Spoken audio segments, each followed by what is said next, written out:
Hello, my fellow modeling and tabletop gaming enthusiasts, and welcome back to the Mediocre Modeler Show. So this week's kind of a little impromptu episode I decided to throw together, and haven't quite finished the model, but it's good enough for what we're going to do here. So this week, we're going to take a look at how I painted my large-scale, 75mm scale Gourd Reaper 2 from Blacksite Studios. Just to give you a bit of an idea. So the normal mini comes on like a 40mm base. I threw a lot of magnets in there. This guy is on an 80mm base. So you can see placed side by side, he's at least, a third taller. And I thought this guy was big for a Don't Look Back model, but this guy is just a chonker. So yeah. Well then, without any further ado, let's head on down to the bench and let's see how I got this guy painted up. All right, so we've already kind of gotten started with this. So it's had a black prime, as you can see, and then I've hit it with some subsequent dry brushes of very light gray and then some white. And then we've got some Griff Hound orange contrast already on the pumpkin bits, so the head and then the two hands. So what we're going to do next, instead of just edge highlighting, we're just going to do a dry brush. So for that, I've got my homemade texture palette here, which is basically just a small cutting mat covered in automotive primer that's got kind of some grit to it, and you can see it's fairly well used. I'm going to use this, which is a decanted bottle of, I want to say P3 Scorn Highlight or something. I don't know, I can't remember. And then I've got like my own little dampening pad here, just a medicine cup, and then some foam with a little bit of water in it, and then I'll just be using this makeup brush for my dry brush. So this shouldn't take us terribly long to do. We'll go ahead, just get a little bit of our highlight color out on the palette there. Get our dampening pad. Get just a little bit there. We can see that's probably about where we want it there. So then just get some paint onto our brush. This is how I dry brush anyway, just kind of poor man's artist opus setup with nothing, actually, artist opus. So there we go. So now this doesn't have to be much because this is a pretty bright orange, so we don't want to go too terribly crazy on it. And that's probably, exactly what we want there on that hand. And we'll kind of just get a little more, get the high spots on his other hand there. It's my first time, I think, dry brushing on camera, so there we go. Sorry for the focus going out. A little bit more water. A little bit more paint off the brush. And then we can just kind of go all over on the pumpkin head here. And again, this is a very large scale print of the actual game model. We're not going to worry too much about any overbrushing. We're going to come in on most of this with much darker colors, so it shouldn't be too bad. Just make sure we get some good highlights on the top there. And that's looking pretty good right there, honestly. I'm pretty darn happy with that. So that's all there really is to that. So I'm going to get stuff cleaned up. We're going to move on to the next. Okay, so for the next step, we're going to be doing all of the brown for the vines and everything. For that, we're going to be using some Wildwood contrast, one of my favorite contrast colors. And this is just going to be to cover pretty much all of the vines and everything. You can see all of these leaves here. We're going to do our best to avoid those because we're going to do those in a different color. Get the stem and the pumpkin as well. And then we'll do our best to avoid the cloak, but also, hitting some of these vine spots. So this should be a little interesting trying to paint all of this around the camera. But we'll go ahead. This has had a very good shake already.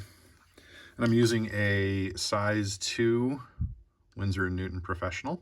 I like to use fairly large brushes when I can.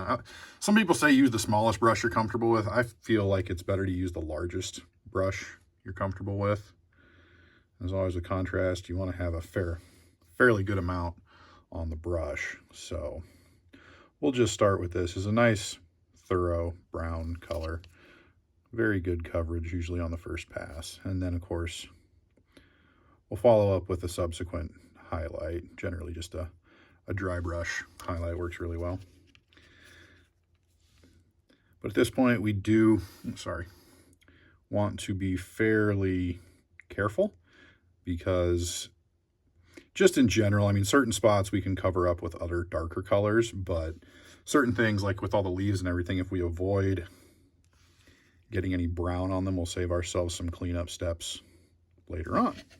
But like the top of this cloak is going to be black, so it's kind of okay if we get a little bit on there. But again, I just like to be clean and tidy. So, okay, so there is the stem on that. Yeah, so let's just go ahead and do a little bit more.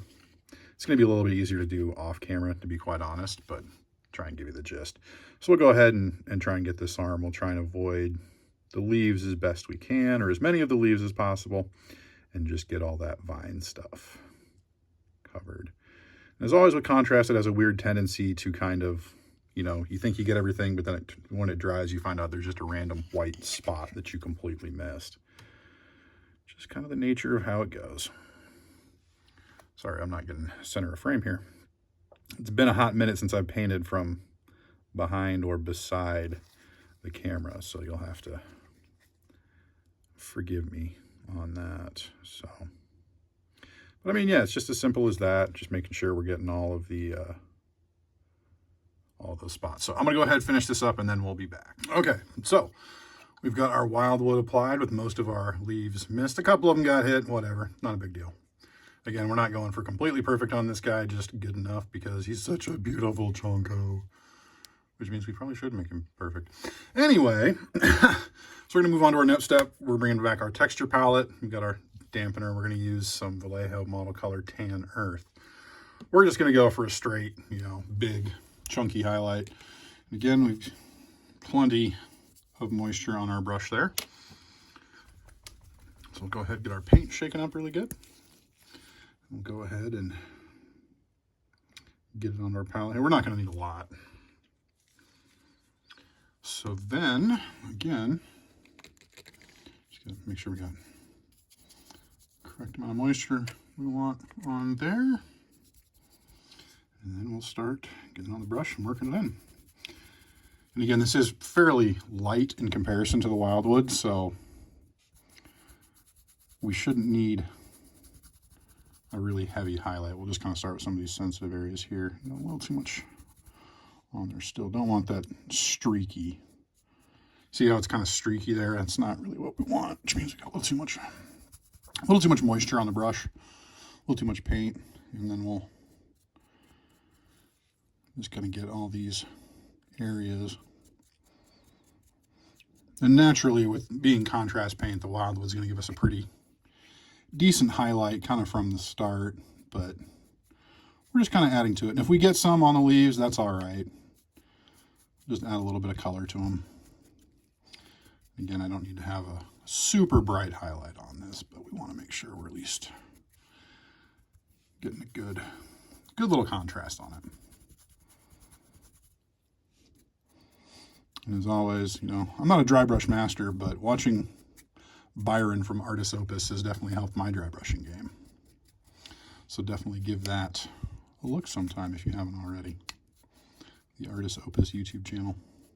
Considering maybe picking up some of their brushes to try. I've tried Army Painter, and I've tried just these makeup brushes. I really do like these just inexpensive makeup brushes from Target here in the US is where I got them, but you know, any department store.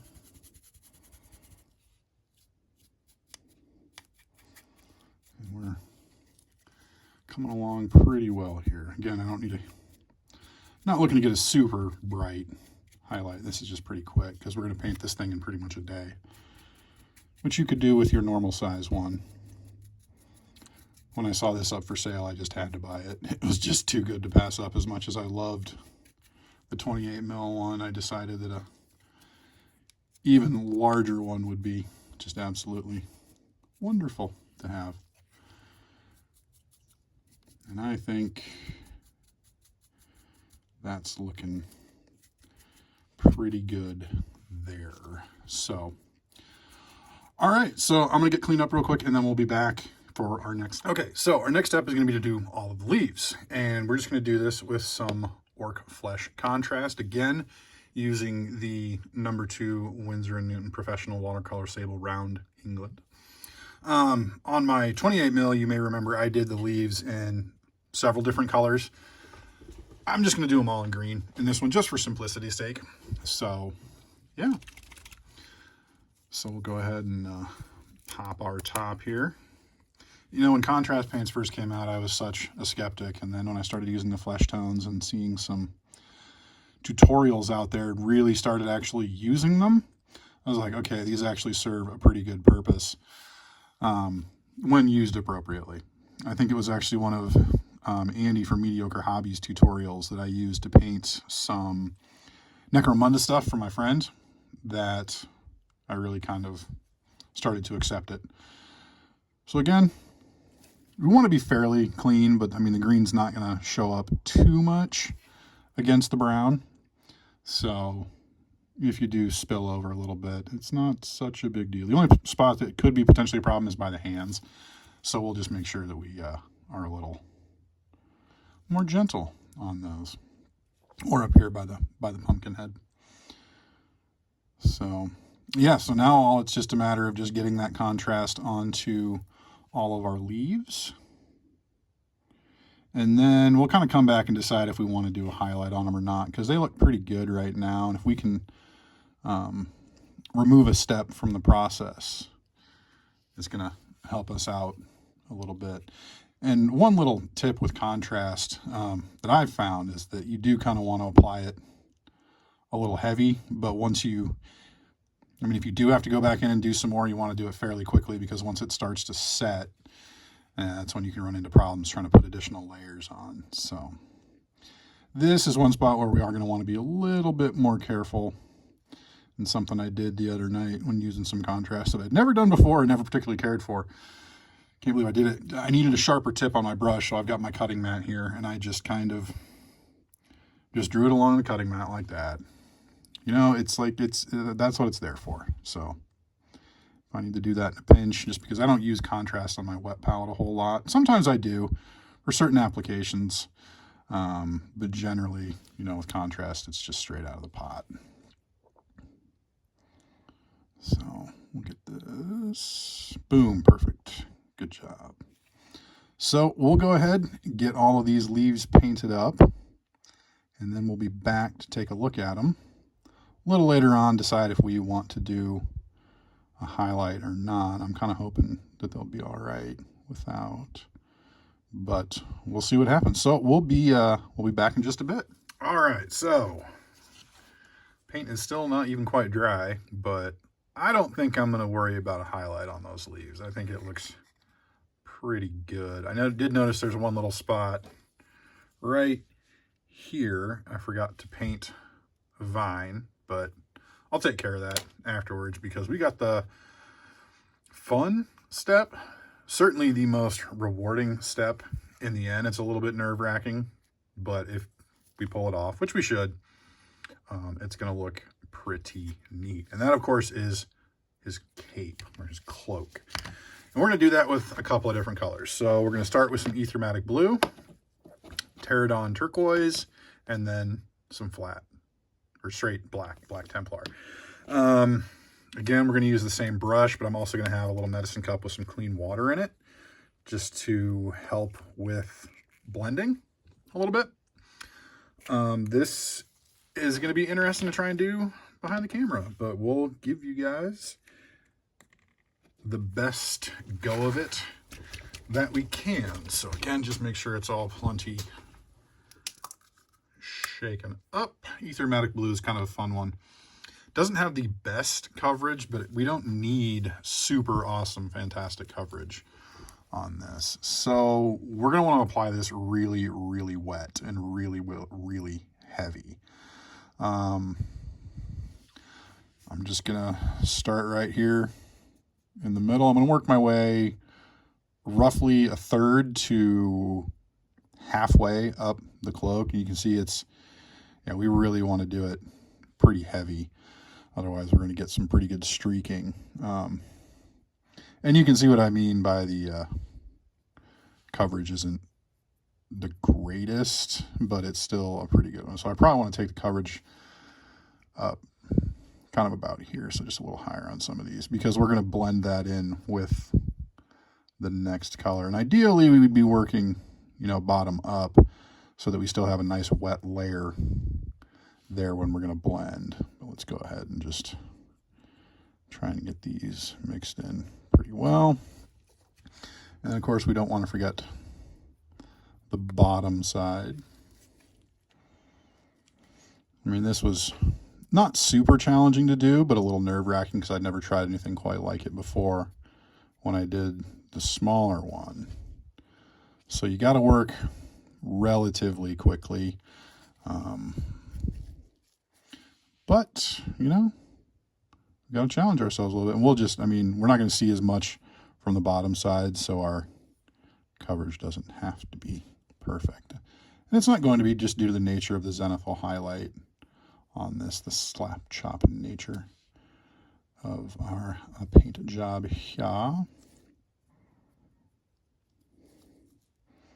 Okay.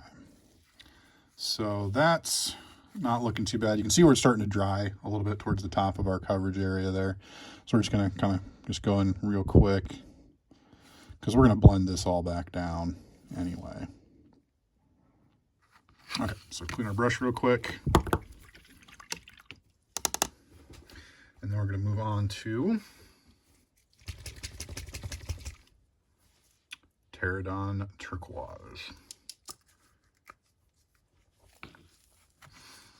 Now, we can take this up just as high as we want to because we're going to be covering over it with black in the end, which is going to be just fine. So again, we want to apply it. We want to apply it pretty heavily, but I'm going to start just a little bit above where I want the blend to be. And then I'm just going to kind of start just tapping it in a little bit, you know, working my way down, kind of help those kind of feed in together just a little bit. Going to be, you know, try and be fairly careful with it, because it will show up on those leaves, but we don't have too many leaves that it's right next to. Just kind of tap it in there, try and get that blend a little bit. You know, make some mistakes, whatever. Big whoop.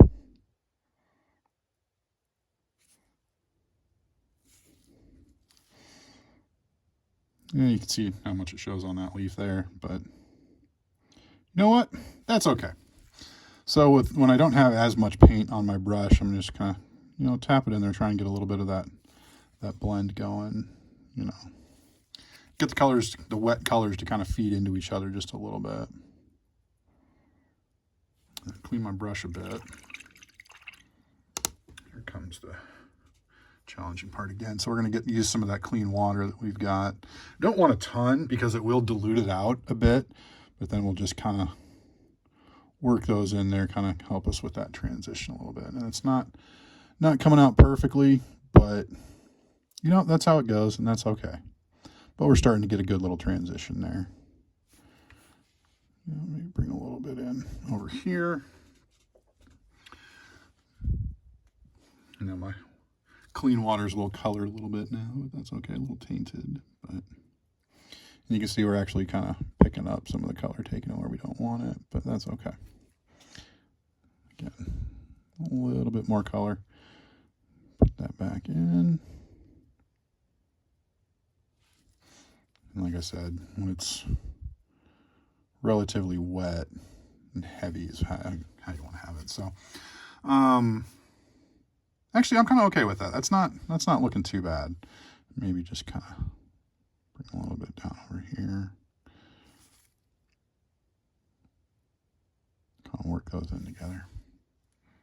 That's not too bad. You know, it's not perfect, but for the interest of, you know, just kind of a no stress, quick, easy paint job, I'm okay with that. So we'll go ahead and get the rest of this stuff done. Sorry if the voice is a little loud. I'm getting right up into the camera to get a good view of this.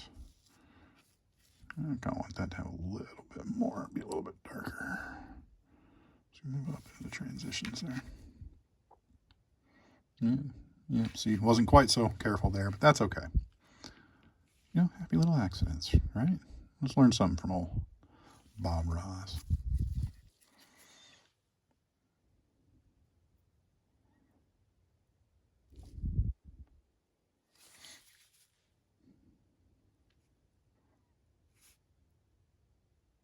And we're going to take this up fairly high again. Actually, you know what? We're just going to paint the whole thing with this, and then we're going to do the black on top of it. And then that's going to get a really good blend into it, I think. You can see I'm going pretty heavy with this. I also haven't eaten lunch today because it's Thanksgiving Day, and I want to save room for all of the food I'm going to eat for dinner tonight. So my hands are just a little bit shaky. That's okay. That's okay. I smoked a turkey today, so that's kind of the Thanksgiving tradition. I don't want to eat myself into a food coma. I mean, I likely will, but I don't want to necessarily. Okay, so then we need to kind of a little bit more of a point on our brush here. That is kind of the challenge using contrast paints, speed paints, whatever you want, is just getting a sufficient, good, nice, sharp point to your brush. And you can see you can get those little spots of orange covered up quite nicely by our Pterodon turquoise.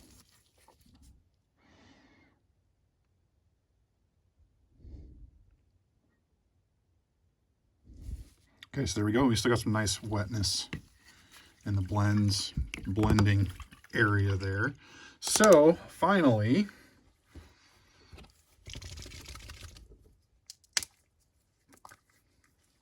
we're going to finish up with Black Templar.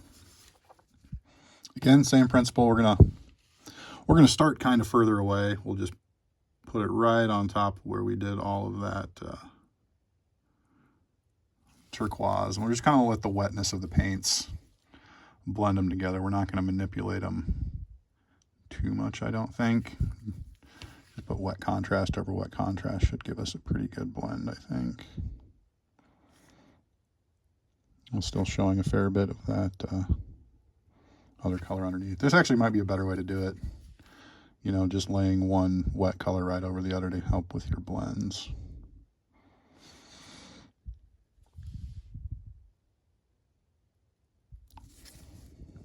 Oh yeah, that is turning out well.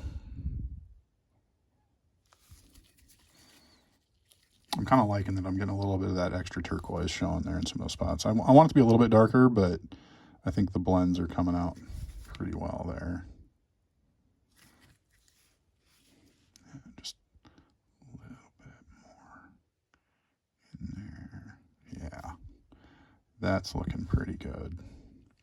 And then just a little bit more in some of these spots, kind of hide some of those other colors that are showing through. Yeah, whatever. A little dot there.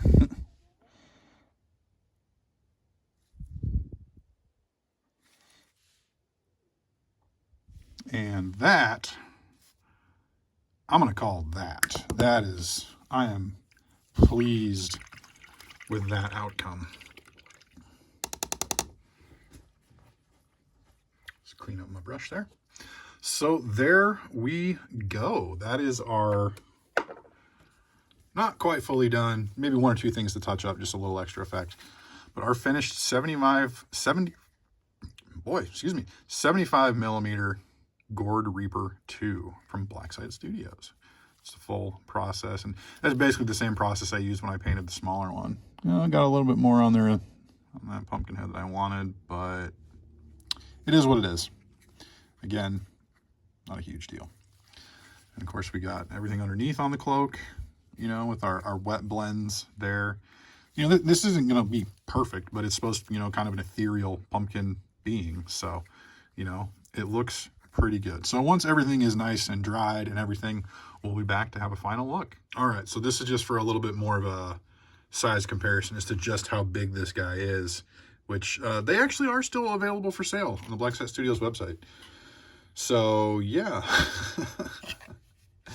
Just give you, again, a better idea. Yeah. He is a massive, and I love it. Absolutely love it. And you can see here. Tried to paint him pretty similar. Took a few shortcuts on this one because this one's just kind of a fun piece to do and just have laying around. I actually kind of forgot how much I liked how this one turned out. But y'all have already seen that before. And you've already seen this guy before, just not in quite the same scale. But yeah, so here you go. Well, there you have it, folks. The 75mm Gourd Reaper 2 from Black Site Studios. Just kind of a fun piece to have painted around, and then, trying to get a video out this week gave me the, good excuse to actually go ahead and get it painted. So yeah, that was pretty fun. I just got to finish the base and then find a place to display it. And then maybe use it for a game, because that would be pretty sweet. So, yeah. So, thanks for watching. Hope you enjoyed it. Don't forget to check out those links in the description for the social media, as well as my Warlord Games affiliate link. Spoiler alert for anyone that watched the last episode, I was not able to hold off on Thanksgiving, which I bought 4 vehicles for Conflict 47. Totally worth it, though. I don't care. Totally worth it. Yeah. We'll talk about that a little later. We might do a Black Friday shopping special some other time, even though I've painted some of the stuff that I bought on Black Friday, and it's been less than a week. But, yeah, whatever. That doesn't matter. So I'm trying to think of anything else that I need to mention. But I think they do still have some specials going on the Warlord Games website, so definitely hit that link and check that out. So thank you very much, folks, for watching. I sure hope you enjoyed it. If you feel so inclined, please like, comment, and subscribe. And until next time, may your paints be thin, your brushes be pointy, and your dice be hot.